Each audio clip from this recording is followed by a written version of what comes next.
Welcome to another episode of The Rest is Politics with me, Alastair Campbell, and I'm going to do the next bit as well because you're going to find out that the other me, Rory Stewart, has a very, very, very bad voice. So Rory, say hello. Hello, guys. Great to speak to you all. But you're not very well.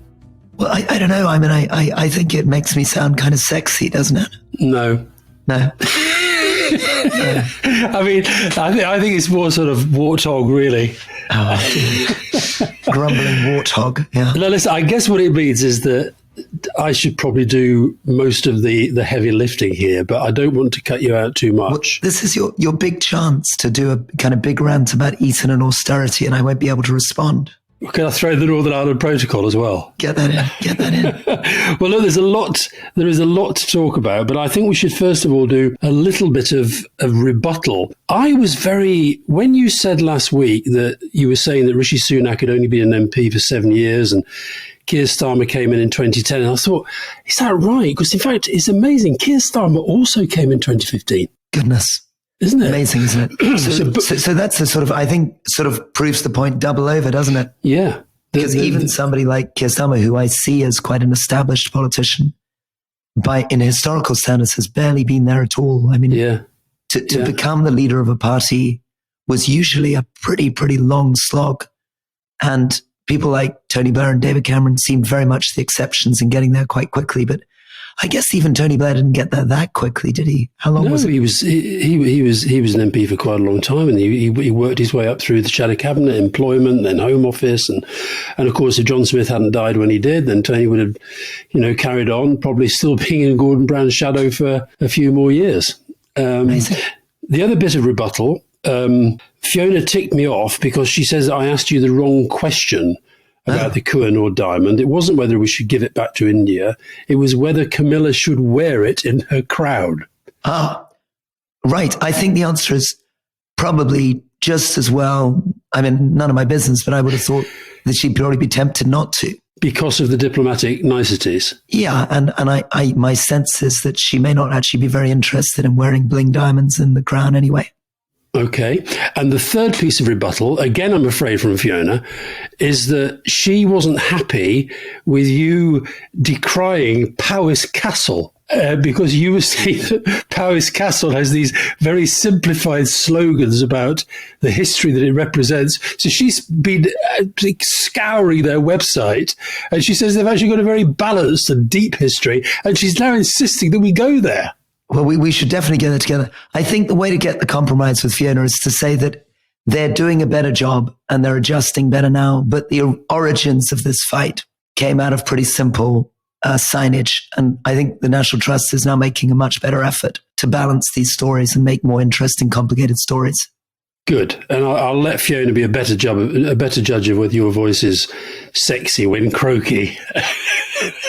But I do, Rory, honestly, I can see you. The listeners can't see you. I can see you. If it really does start to get painful and torturous to do this, you just put your hand up and we can find a little shout out though for my great hero Theresa May, who famously basically almost blew up her career by losing her voice. Do you remember that? Oh, I do. That speech. I mean, honest, that is my idea of absolute terror that we used to go through with Tony Blair's conference speech of making sure he didn't get a cold, because I actually think the public they're quite tolerant of politicians, but I don't think they like it when they're ill.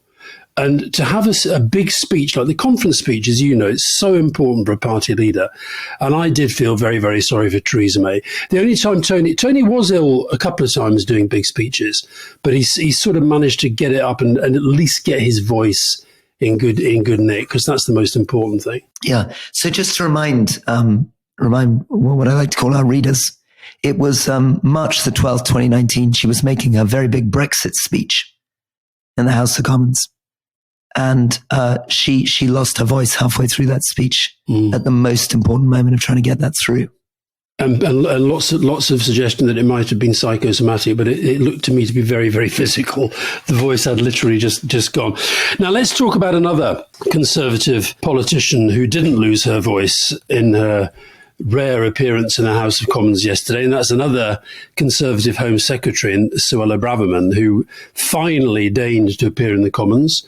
Two things on the agenda. She wanted to talk very much about Maslen, the asylum processing centre in Kent, which is currently housing 4,000 people when it's built for 1,600, and even for the 1,600, I don't think it's very comfortable.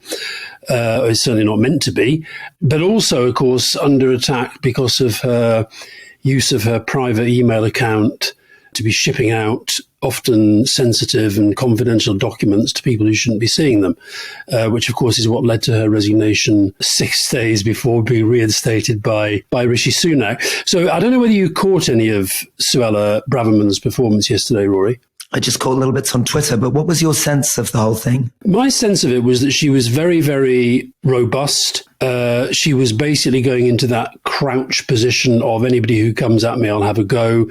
She was playing the martyr, people are out to get me, but I'll show them kind of thing. There was something a little bit sort of playgroundy about the whole thing, I found. I didn't think she answered the questions, either on Maslen or on when Yvette Cooper challenged her over her use of her private email. And I also got the feeling, I could be wrong, but I got the feeling that on the back benches you sense that even though the whips had done a good job getting the right people to ask the questions, they weren't exactly rallying to her support. Well, there's a very interesting question, isn't there? Because I guess she is gambling, probably with some reason, that there is a percentage of the British population that is very angry about migrants coming to Britain in small boats. And that at the same time as people like you and me are outraged and disgusted by the idea of shipping people to Rwanda and horrified by the conditions in the Maslen refugee center and feeling that she's being uncaring and potentially even breaking certainly guidance, potentially even the law on the way she's proceeding, there will be many other people listening to her who will be thinking she's on the right side of this and they like to hear tough language about migrants. I think, I get that to a point. The only problem I think she's got with that is that we've heard it for years from her predecessors. You mentioned Rwanda. She didn't mention Rwanda. I don't think in the entire thing, the bits that I saw, certainly her statement, and I stayed with it for about 20 minutes thereafter, I don't think anybody mentioned Rwanda. It was almost like that was just the stunt that was back then, and now they're on to something different. So the rhetoric was very, very strong. I think it was very, very deliberate that she used the word about us being invaded, because she knew that would upset some people and people would be talking about that rather than the fact that she's failing so badly on the policy. But I think to have a Home Secretary who's been there, part of a government, a ruling party that's been there for 12 years, and she literally used the words, the system is broken, then, and Labour MPs are just sort of sitting there shouting out, well, who broke it? Everybody accepts that that it is a genuinely difficult problem, and it's a problem that governments around the world are dealing with, but we've got this particularly unique problem because of the sea there. But I did look up, by the way, she talked about invasion. I looked up the countries that have got the most refugees. Do you want to have a guess at the top in the world? Well, the people who are usually most welcoming to refugees are either African countries welcoming their neighbors or places like Jordan, Lebanon, and Turkey welcoming their neighbors. The Ugandans are particularly generous, for example. Well, you've done pretty well there. You've got number 1 and number 5. Number 1 is Turkey, 3.7 million. Number 2 is Colombia, 2.5 million. I'm guessing that's from neighbouring countries. Germany, 2.2 million. Germany, far and away the most welcoming of the European countries. Then Pakistan, and then Uganda. And Britain, in terms of accepting asylum seekers, we are pretty low down the international league table. And we are, and it's something we've discussed in the past, Alastair, but I think it's really important. What I would think we need to bring together is an international refugee coalition where countries commit to take a certain percentage of their population every year in refugees and burden share it.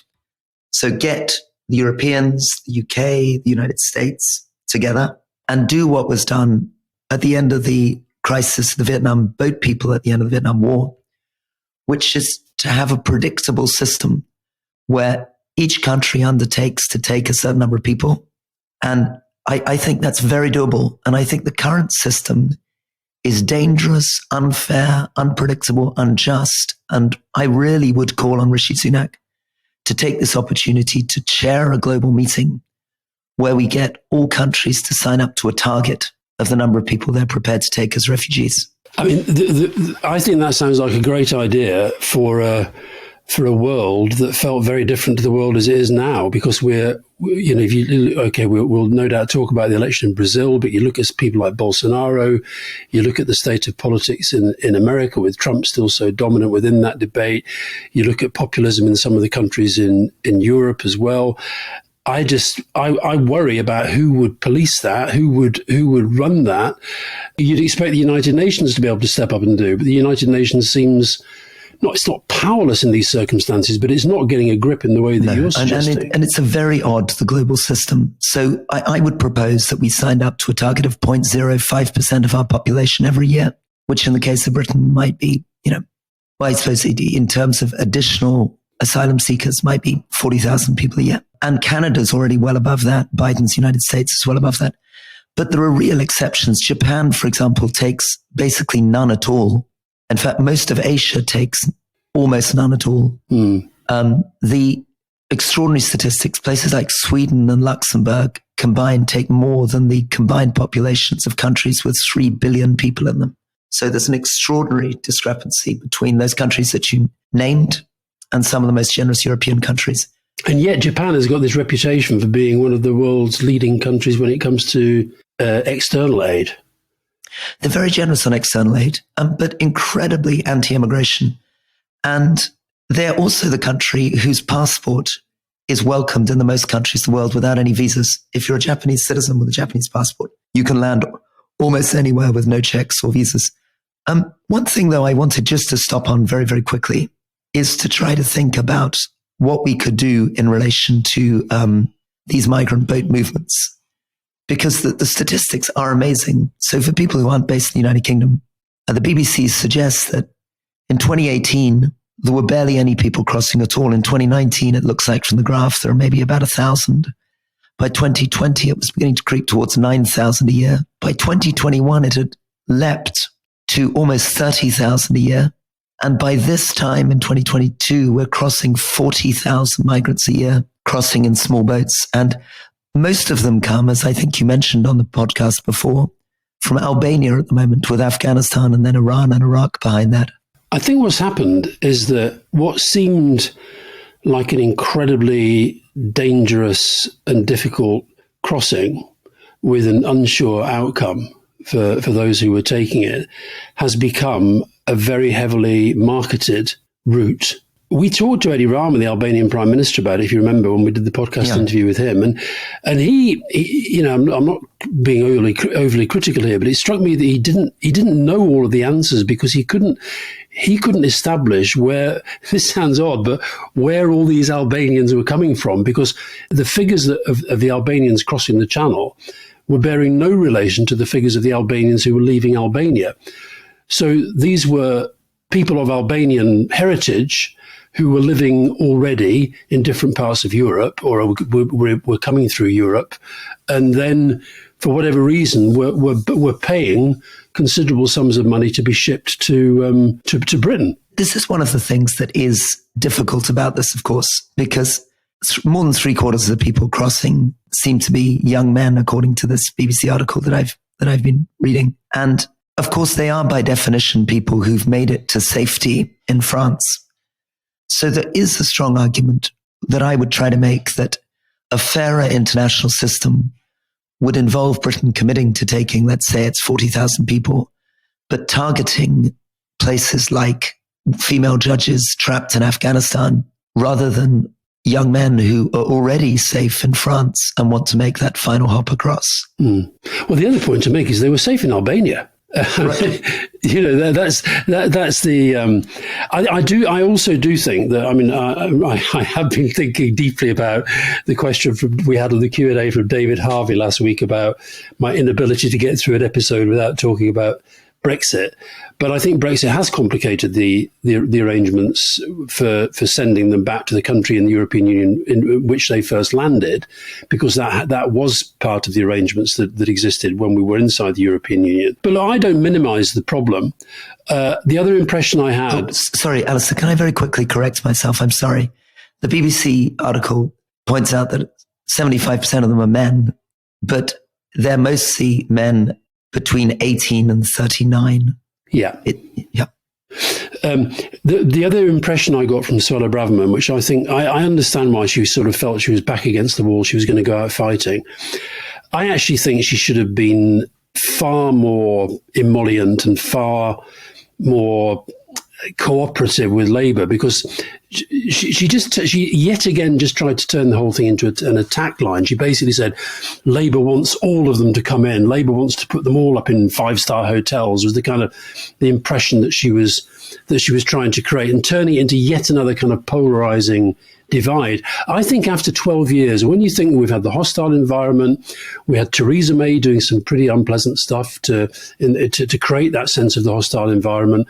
We had Priti Patel trying all sorts of things, the new asylum and immigrant nationality bill.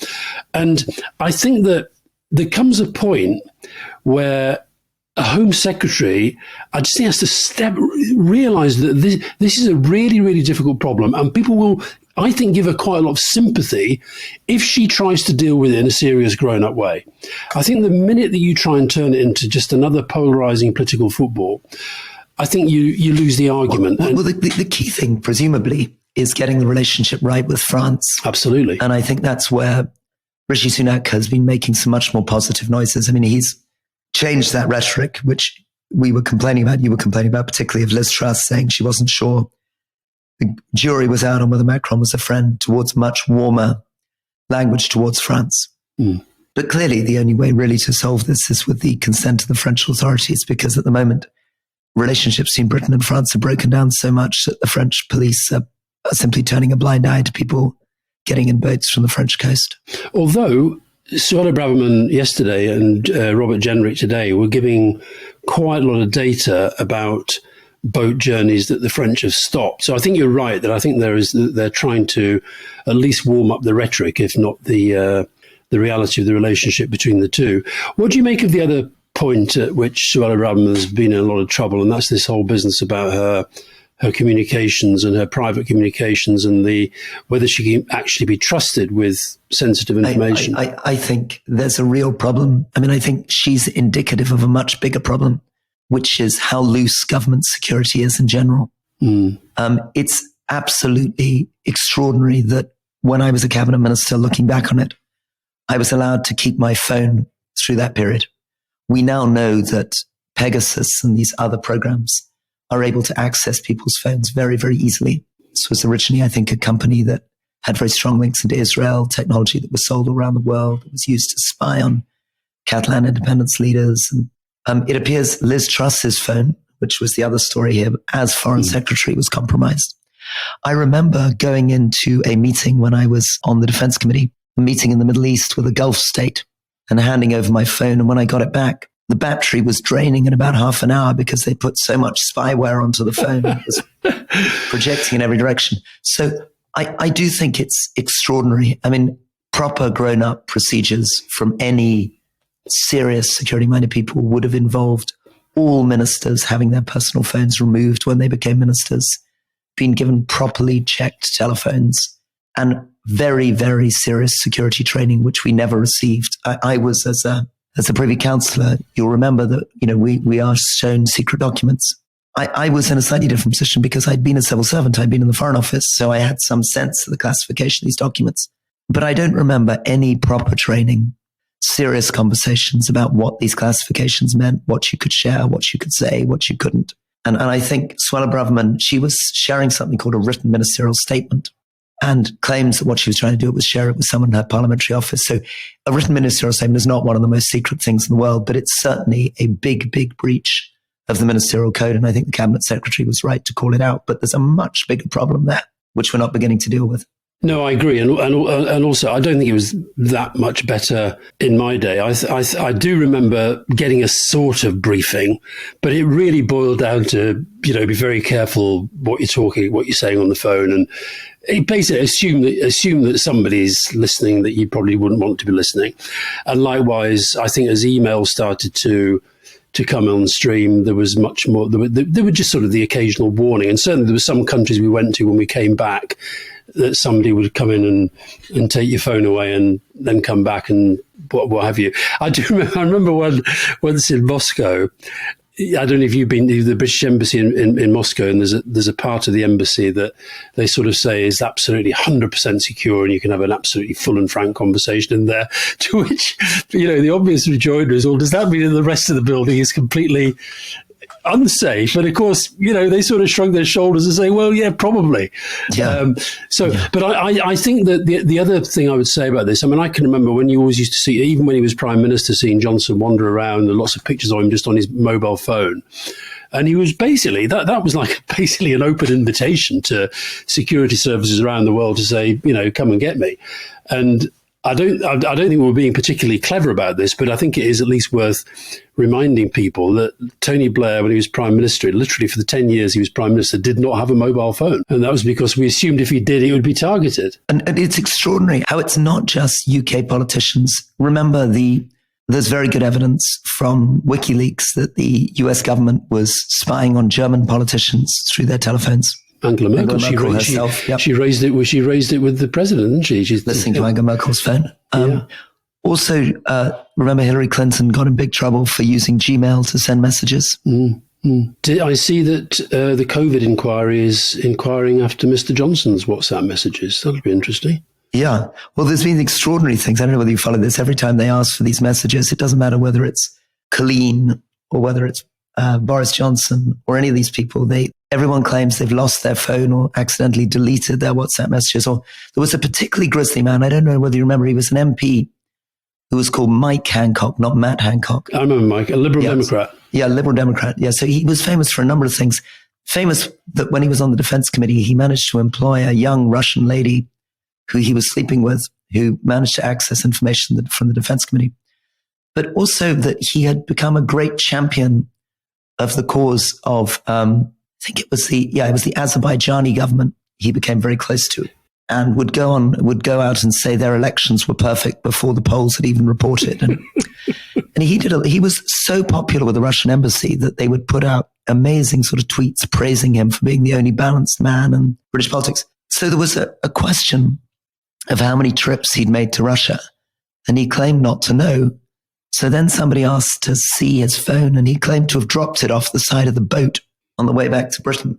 Well, that's probably because he was worried that if he'd have said the wrong thing, it'd have been dropped off the side of the bridge. Oh, sorry, it was his passport he dropped. I'm so sorry, he dropped the passport off the side so you couldn't see the visa stamps. Yeah. Oh, sorry, I think it was Rebecca Vardy dropped her telephone off the side. But Rory, you that's Colleen Rooney and Rebecca Vardy. I mean, your cultural references are no bounds. Now, listen, you mentioned Mike Hancock, which brings me to the subject. I think we should very, very, very briefly dispense with Matt Hancock. I mean, I will never forget when Dylan Jones, who was editor of GQ magazine, and I used to do a monthly interview for GQ magazine, and he asked me to interview Matt Hancock on the basis that Dylan, had heard, probably from George Osborne, that Matt Hancock was definitely future Tory leadership material. And on this basis, I interviewed Matt Hancock for GQ magazine. And I mean, he's a bit of a twat. Let's just cut to the chase here, isn't he? He's just a bit of a twat. And I think that, we saw a lot of him during COVID, and we saw a lot of his self-regard, and we saw a lot of his love for the profile of being up there at the lectern and telling us what we could do with our lives. But I think once you've decided that you're going to carry on as an MP, but go off to the jungle and take part in I'm a Celebrity, Get Me Out of Here, and pretend that it's all related to your campaign for dyslexia, is just kind of go away time. It's a very interesting move, isn't it? Because so Matt Hancock is a very unusual politician. I mean, he's quite able. He's probably one of the brighter politicians. As you say, he was very close to George Osborne. He, at the cabinet table, I remember him, and even when we were junior ministers together, as quite an effective, punchy performer. He got himself in that terrible muddle. I mean, I never quite forgave him for joining Boris Johnson's cabinet, having said that everything that Boris stood for was betraying the men on the D-Day beaches, and then immediately changing his mind and joining Boris Johnson's cabinet. In fact, during the leadership, I'm slightly worried that he deliberately wasted my time by pretending he was going to join my leadership campaign to take away my time to prepare for the debate and then announcing he was backing Boris Johnson. But I think his calculation to go on I'm a Celebrity is based on the sort of Trump effect, which is a theory which is entering politics, that if you're going to make it now, you have to be a sort of celebrity. And that was the sort of Donald Trump, Boris Johnson lesson. And maybe he sort of decided that his only hope now is to become really famous and that this is the way to do it. But it's interesting that Simon Hart, who's the new chief whip, has moved so quickly to say this is not acceptable because, of course, it's during parliamentary term. He's meant to be representing his constituents and attending parliament, not sitting in the jungle being filmed. But Simon Hart would not have done that without Rishi Sunak agreeing to it. Correct. And also, I think the other thing I'd say about this, I totally get what you're saying about, there's something about modern politics that people are, it's almost like they want to elect celebrities. But I wonder if actually he's decided, there was that, I don't know if you saw when Sunak went to Conservative Central Office when he was being, crowned as Conservative Party leader. And he was caught on camera literally blanking Matt Hancock, and it was perfectly obvious Matt Hancock was not going to figure in his plans. But do you actually think he's doing this to raise his national profile? I think it's a terrible thing for him to do. Yeah, so I think he's in an extraordinary position because he has been one of politics' great survivors, along with Grant Shapps. So he was very close to George Osborne, who Theresa May didn't like. She came in and she demoted him out of the cabinet, but he stuck with it, worked hard, got back into the cabinet under Theresa May, managed to survive the transition to Boris Johnson that very few other people did, and he did it by endorsing Boris Johnson very early. And Boris Johnson didn't want to fire him. Remember, he was fired for a film in his office. We're talking about security. Very, very strange. It turned out there were cameras in the Secretary of State's office, which were then leaked to the newspaper of him kissing his then SPAD, his then aide. So he lost his job then. Boris Johnson wanted to bring him back, thought it would blow over and he could get him back in the cabinet.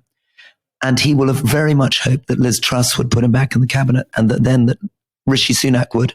But none of them have made him ministers again. So he will be looking for a way, I think, of trying to reboot his political career in real despair because he has been a minister. He was a minister very early under David Cameron. He was a minister continuously for 10 years. And he will have been very confused and hurt, rattling around the backbenches with his marriage collapsing around him, trying to work out how to reboot his career. One question for you, though. You were asked to go on these shows once, weren't you? How much money do you get for going on these shows? Oh, I've been asked to go on I'm a Celebrity lots of times, and I can't remember. One of them was like they were getting close to seven figures at one point, and that was. I don't think they're paying that sort of money now. But I'd be very, very surprised if he's doing this for less than pretty healthy six figures. I'd have thought.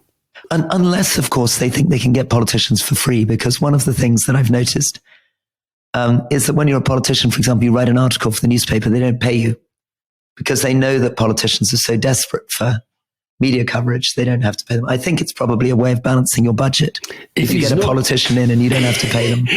Well, of course, the other thing that's quite interesting is that Mike Tindall, who's married to Princess Anne's son-in-law, he's going to be on the same show. So we've got politics and royalty. I mean, for God's sake, Rory, what is happening to this country? Well, it's kind of weird, isn't it? Because obviously you must have been at some level a little bit tempted. Tempted? Not at all. I mean, £1 million is a lot of money, no? Not at all. Not at all. Not at all. I think, look, if Matt Hancock had phoned me up and said, what do you think of this?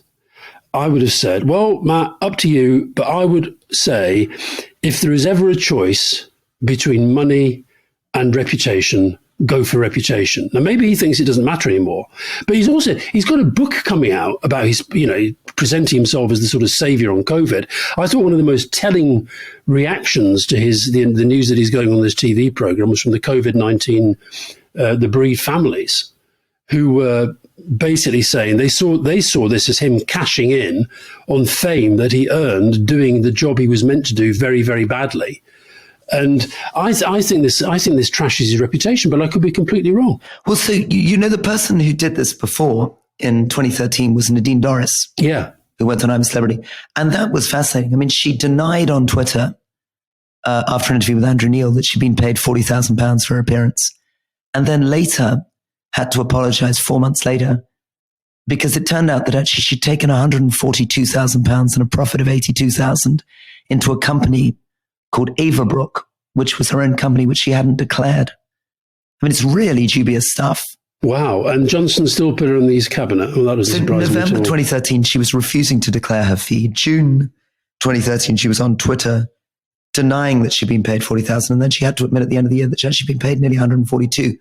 It's extraordinary. So maybe you are right that it's going to get some money. But let's go to the break. And I'd love after the break, if I've still got a voice, just to talk a little bit through Rishi Sunak's cabinet, because I think it's quite an interesting group of people. One final question for the break, Rory. It's a yes or no answer. Would you ever go on I'm a Celebrity, Get Me Out of Here?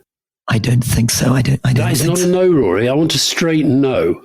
Well, I'm pretty strong on the no. I don't think it's very dignified. It doesn't sound like it's very much up my street. Good. Thanks. Take a break.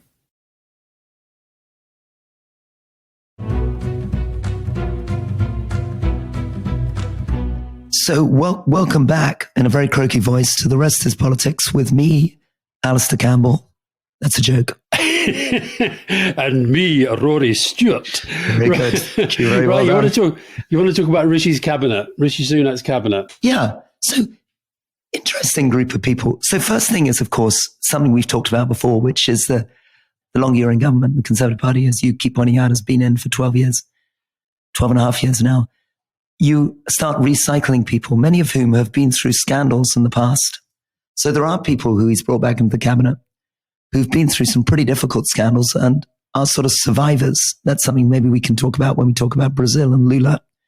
So Suella Braverman, we just talked about before the break, who was fired. Grant Shapps famously actually was kind of fired twice. He was demoted by David Cameron initially around allegations that he was running a Ponzi scheme under a fake name online, and then for editing colleagues' Wikipedia pages is back. Dominic Raab, who went because of issues around the Afghan evacuation, back in as Deputy Prime Minister. So there's some of that going on. But there are also people here that I'm very pleased to see in. In the last podcast that we did, I challenged Rishi Sunak and said, I would have loved to see people like Gillian Keegan and Mel Stride in the cabinet. And he's done that. He's put in Gillian Keegan at education. You also called for Alex Chalk? I called for Alex Chalk. In the past, I've called for Victoria Prentice. Alex Chalk has got a job, isn't he, at Defence, I think? Yeah, Minister of State at the Minister of Defence, yeah. So that's great. But in the cabinet itself, we've got Gillian Keegan, Victoria Prentice as Attorney General, Simon Hart, who I'm an admirer of as the Attorney General, Mel Stride. Michael Gove's been brought back in. I thought it was a big mistake for this trust to exclude him.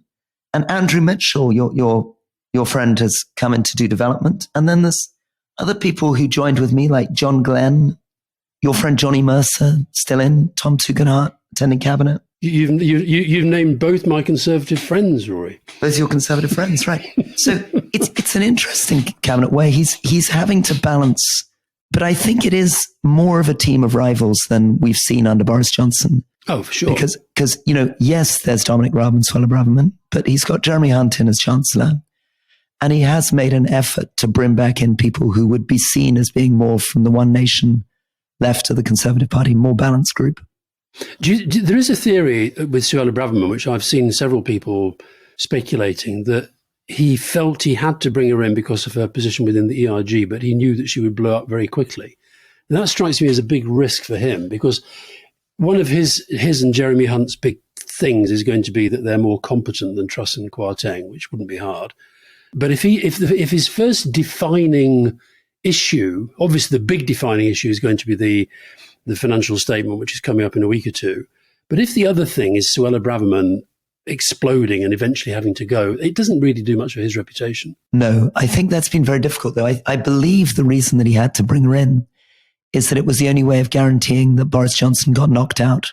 So she used to run the ERG. She has this faction on the far right of the party that seemed to want to get in behind her. Maybe actually, in the last run against Liz Truss, it was only about, I think, 25, 27 people towards the end, but it was enough potentially to make the difference between Boris Johnson crossing that threshold of 100 or not. So it was quite a political decision he made to break her in, but it's an understandable one, and probably one that if you're going to play top level politics, you have to be prepared to make those kind of decisions. But as you say, it's a very dangerous decision because it's one that is marking the beginning of his premiership. And she's a very unstable figure, and she will be tempted to resign at a moment's notice and become the kind of hero martyr of the Tory right.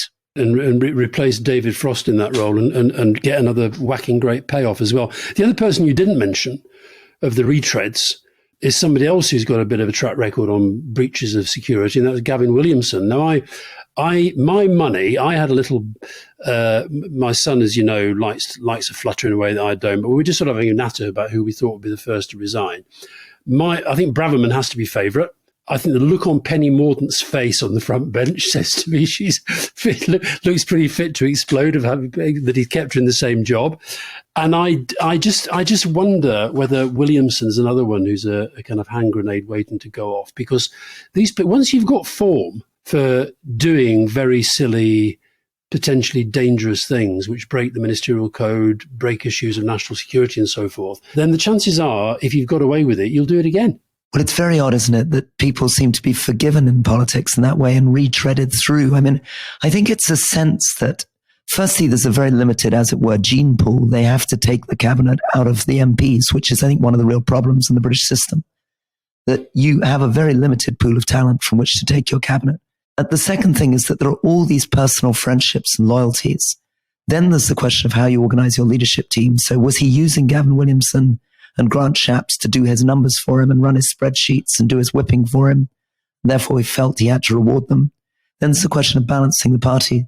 And all of that means, and then there's personal loyalty, which I guess is probably the reason why people like Peter Mandelson were brought back in again, having left in a scandal, why they returned.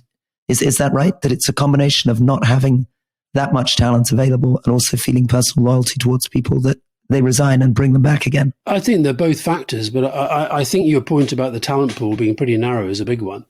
I think once a prime minister thinks that whatever people say about some of the ministers that he or she respects, they are the ones that he wants around them, then Tony was always very, very clear that, you know, he'd much rather have Peter Mandelson in a senior ministerial government position than not. So Penny Mordaunt, though, just to follow up on your point there, she will be the angriest here because remember, she was she was the second leading leadership contender after Rishi Sunak. There were many people in the party who thought that she could actually go head to head against him. She claims to have almost made it to 100 votes. So she had a loss of the party behind her. And Leader of the House of Commons isn't running a government department. It's not an executive operational role. You're not running education or transport or defense. And she was somebody who'd been defense secretary, felt badly treated by Boris Johnson, who didn't give her a senior role, has been looking for a chance to get back in again. So she will be very angry, I suspect. Now, talking of comebacks, the comeback of recent decades in a way, to go from being in jail a few years ago to being back as president, we're talking about here about, do you want to go for his full name or should we just call him Lula? He's everybody. I think everybody calls him Lula, but he was the first guy to do this, wasn't it? I mean, it's a real talent if you have a funny first name. I hoped being called Rory, I was going to have the same possibility.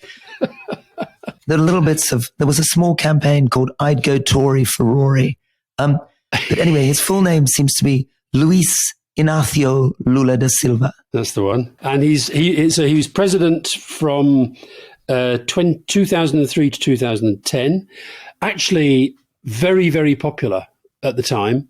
I think got a lot of credit for lifting millions of people out of poverty. He actually managed to do the thing that we talked a lot about, was delivering greater economic efficiency and alongside it, greater social justice. He became a bit of a kind of, bit of a big star. There's that clip I mentioned before when Lula arrived at a summit and Obama stood up and said, here comes the world's favorite politician. And it wasn't tongue in cheek. At the time, Lula was really seen as something big. Then there were these corruption scandals after he left office, and several of his colleagues were involved and he went to jail. He then I think it was the Supreme Court, which eventually annulled the conviction, which is what allowed him to run again. Because Bolsonaro, first time around, I'll give you £1 million, Rory, if you can remember without Googling the name of the guy that Bolsonaro beat last time. I can't. Nor can I. And that's why I was confident, because he was just like not a very good candidate. But that's one of the reasons why Bolsonaro won, I think. But Bolsonaro has been, he's very right wing. I saw that there's this phrase that does the rounds that he won and sustained power on the back of beef, Bible, and bullets.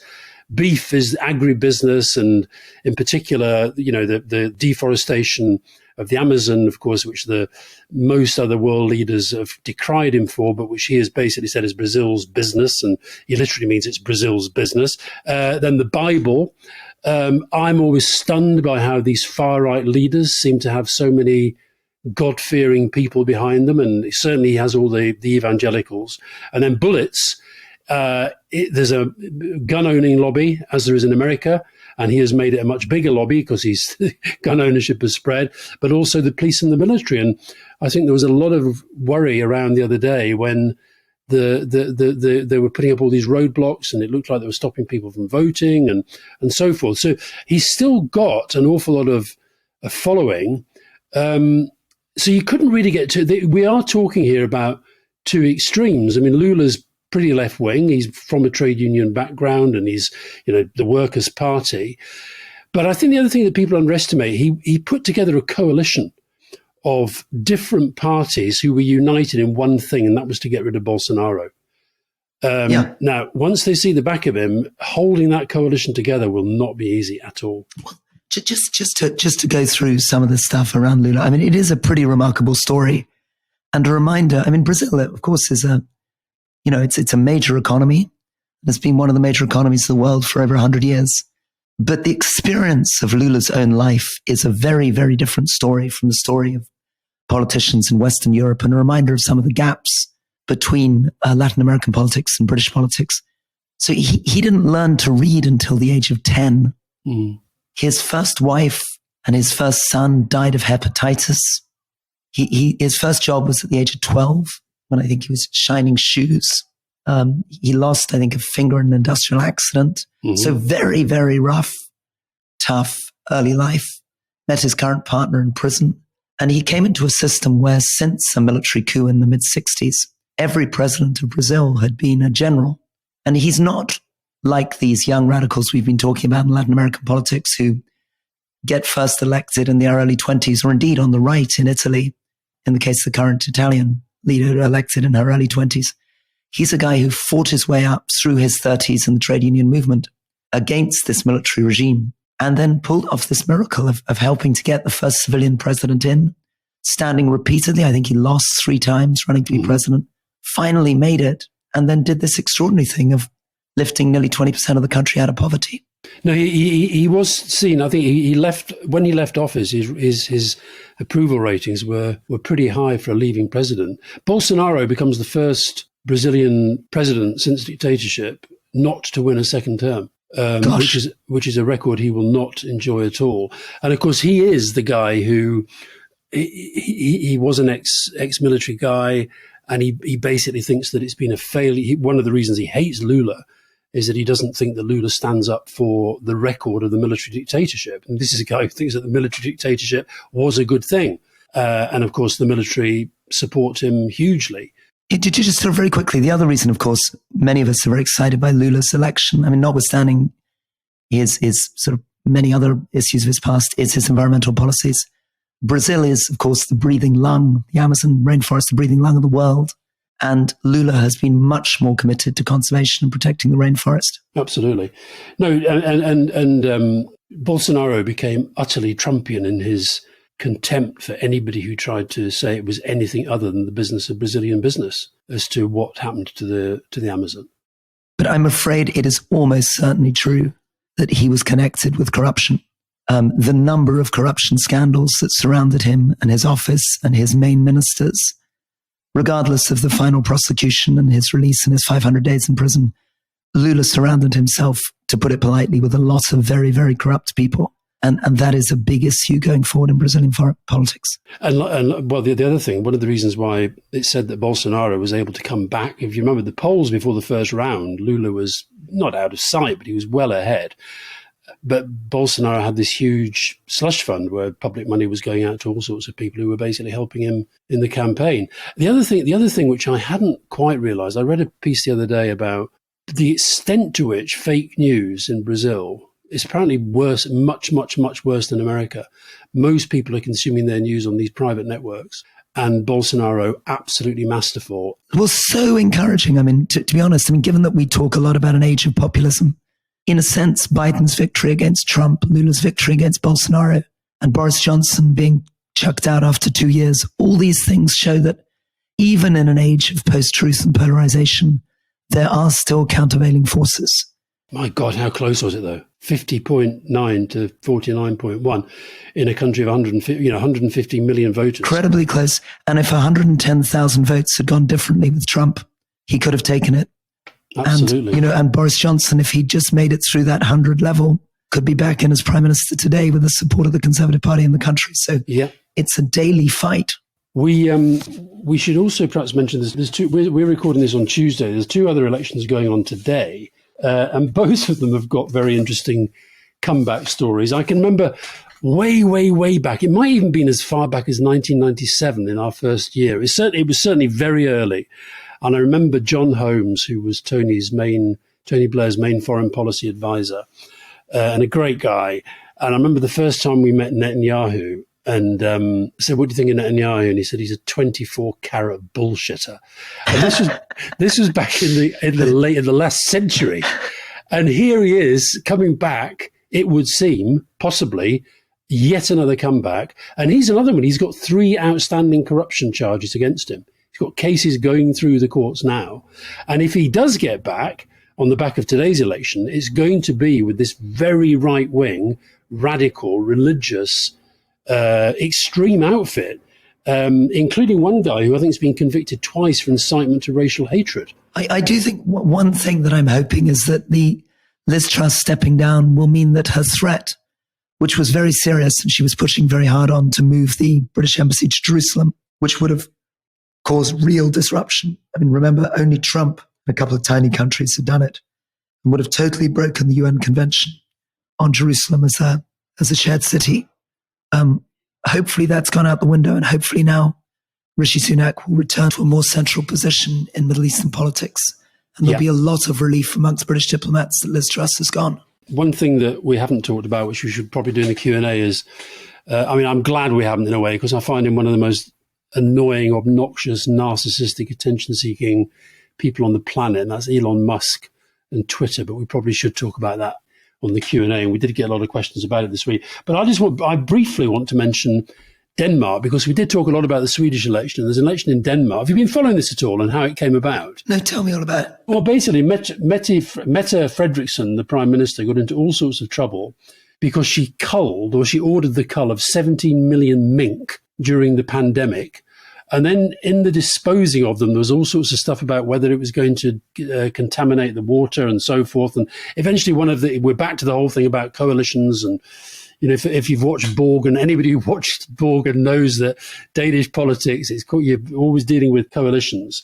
But what's interesting is that a new party, the Moderates Party, which is headed by yet another comeback guy, an ex-Prime Minister, Lars Løkke Rasmussen, looks like it's going to be the kingmaker and will decide whether it's the Social Democrat bloc or the centre-right bloc that leads in the formation of the government. And if he does really, really well as a third party, he might actually end up as being Prime Minister again. So, we can talk all we want about PR and electoral systems, but they've all got their pros and cons, haven't they? Definitely, 100%. Now, Rory, your voice is almost gone completely. Well, I think that seems maybe a good time to say thank you guys very much and bring this podcast to the end. And hopefully when it comes to Q&A, you'll be able to hear me. See you later.